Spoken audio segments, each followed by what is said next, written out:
ஒரு அழகான பச்சை குளத்தில் ஒரு அம்மா தவளை வாழ்ந்து கொண்டிருந்தாள்.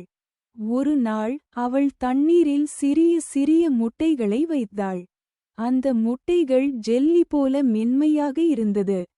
சில நாட்களில் அந்த முட்டைகளுக்குள் சிறிய உயிர்கள் வளரத் தொடங்கின. முட்டையிலிருந்து வெளியே வந்தது அது மீன் போல் இருந்தது. சில வாரங்கள் கழித்து முதலில் பின்கால்கள் வளர்ந்தன.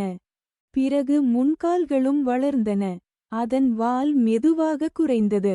இப்போது அது சிறிய தவளையாக மாறியது. அது தண்ணீரிலிருந்து வெளியே வந்து நிலத்திலும் குதிக்கத் தொடங்கியது. பூச்சிகளை நாக்கால் பிடித்து சாப்பிட்டது. சில மாதங்களில் அது முழு வளர்ச்சி பெற்ற பெரிய தவளையாக மாறியது. அது குரு குருக் என்று ஒலி எழுப்பி குளத்தின் அருகே மகிழ்ச்சியாக வாழ்ந்தது.